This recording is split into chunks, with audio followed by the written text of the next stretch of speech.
લક્ષ્મીની ત્રણ ગતિ છે. એક સૌથી પહેલા દાન, બીજું છે ભોગ અને ત્રીજું છે નાશ. લક્ષ્મીને ત્રણ પ્રકાર કીધા છે. ત્રણ પ્રકારની લક્ષ્મી છે. લક્ષ્મીના ત્રણ પ્રકાર છે. સૌથી પહેલા લક્ષ્મીનો પ્રકાર છે દીકરી. આપણે ત્યાં દીકરીને લક્ષ્મી કહી. દીકરીનો જન્મ થાય એટલે બાપ કે અમારે ત્યાં લક્ષ્મીની પ્રાગટ્ય, લક્ષ્મી આવી, તો દીકરી લક્ષ્મી. બીજી વહુ આવે, પત્ની આવે ને, એને લક્ષ્મી કહેવાય. કોઈના ઘરમાં વહુ આવે તો કે અમારે લક્ષ્મી જ છે સાક્ષાત, એટલે તેના આપણે પગલા લઈએ, કંકુ પગલા કરીએ ને. શું કામ કરીએ? કારણ કે લક્ષ્મી છે એટલે. પણ ભગવાન જાણે દીકરી કોઈના ઘરેથી આવતી હોય ને વહુ બનીને આવતી હોય તો તે દિવસે તો લક્ષ્મી હોય અને પગલા પાડે લક્ષ્મી, પણ પછી બીજે દિવસથી આ કયા સ્વરૂપમાં આપણે એને અપનાવી છે ભગવાન જાણે. તે બી લક્ષ્મી હોય. એટલે બીજી છે પત્ની, એમ પણ લક્ષ્મીનું સ્વરૂપ છે. અને ત્રીજી છે માં, માની લક્ષ્મી છે. તો લક્ષ્મી જો તમારે વડાવી હોય તો ત્રણ રીતે, એક માં રીતે, એક પત્નીની રીતે અને એક દીકરીની રીતે. હવે યાદ રાખજો, લક્ષ્મીનો પતિ એક જ છે અને નારાયણ. લક્ષ્મી નારાયણે જ વરે, લક્ષ્મી બીજા કોઈને ન વરે. સમુદ્ર મંથનની કથા, લક્ષ્મીજી નીકળ્યા, દેવતાઓ બધા હતા, બ્રહ્મા, વિષ્ણુ, મહેશ, ઋષિઓ, ગંધર્વો બધા હતા. લક્ષ્મી માળા કેના ગળા ભરાવી? નારાયણના. લક્ષ્મી નારાયણને જ વરે, પત્ની થઈ જ ન શકે. ઘણા લક્ષ્મીપતિ થવા જાય છે, કાંઈ નથી થઈ શકતા. લક્ષ્મીપતિ આપણે થાય જ નહીં. લક્ષ્મીપતિ એક જ છે, કમલનયન ભગવાન વિષ્ણુ. અને હવે એક ત્રીજું છે લક્ષ્મીને માં સ્વરૂપ. લક્ષ્મીને માં, માની જેમ.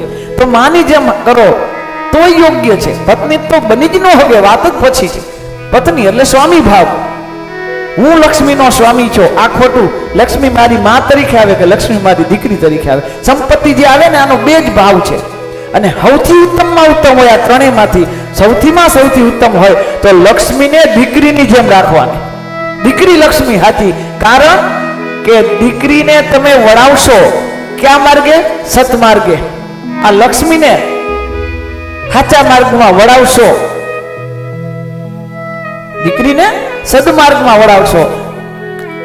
પહેલે દિવસથી ચાલુ થઈને અત્યાર સુધી જેમને જેમને 7 દિવસના જ્ઞાતિના નાતના ભોજનના દાતા હોય, ચાહે અહીંયા પોથીના દાતા હોય, ચાહે ઇત્યાદિ કોઈ પણ રીતે પોતાની શક્તિ પ્રમાણે ફોજ, નનકડી એવી પોચ ફડાવી કે 5 રૂપિયા પણ દીધા હોય, યાદ રાખજો આ તમે જે કર્યું છે ને એ દીકરીને તમે લક્ષ્મીની જેમ રાખ્યું છે. અને જે દીકરીને લક્ષ્મીની જેમ રાખે ને એને લેવા મારો નારાયણ આવે સાહેબ સાક્ષાત. તો લક્ષ્મી નારાયણ રૂપ છે, ભગવાન છે, ભગવાનની લક્ષ્મી છે. શિશુપાલ ધારશે તો એને તઈ નહીં વરે, એને લેવા માટે મારો દ્વારકાનો નાથ જ આવશે. તો લક્ષ્મીની ઉત્તમ ગતિ છે. એટલે શિશુપાલ નો લઈ જઈ હેગો અને ભગવાન કૃષ્ણના રૂક્ષ્મણીજી સાથે લગ્ન થયા. રૂક્ષ્મણીજી અને કૃષ્ણનું સંતાન પેલું સંતાન થયું અને નારદજીને આવવાનું મન થયું. નારદજીએ સમરાસુરને કાનમાં કીધું કે આ નારદજીનું કામ જ આવું છે. નારદજીએ કાનમાં જઈને સમરાસુરને કીધું કે મને ખબર તને કોણ મારવાનું છે, મને ખબર છે તને કોણ મારશે. સમરાસુર રાજી થઈ ગયો. નારદજી કે તને મરવાની વાત કરી, કેમ રાજી છે? એ હમણાં તલવાર લઈ અને મારી જ નાખું, તમે જલ્દી મને નામ દો, મને કોણ મારશે? તો કે જો ઓલો રૂક્ષ્મણીજી દીકરો આવ્યો ને, કાનુડાનો દીકરો આવ્યો ને, એ જ તને મારશે. હવે ઓલો બિચારો જન્મ થયો ત્યાં તો સમરાસુર એક નાનું એવું રૂપ ધરી અને પછી જેમ પૂતનાએ મોટું રૂપ લીધું એમ સમરાસુરે. આવો કિરણબેન પધારો, આગળ પધારજો. અમારા કિરણબેન ઠાકર અને ચંદ્રકાંતભાઈ આ તો સાહેબ પાછા આવ્યા છે. વાહ, આ લક્ષ્મીનારાયણ ની વાત કરીને લક્ષ્મીનારાયણ આવે એટલે બહુ રાજીપો. આવો આગળ બેસો, અહીંયા ચંદ્રકાંતભાઈ આગળ. તો લક્ષ્મીની ગતિ છે એ નારાયણ તરફ હોય.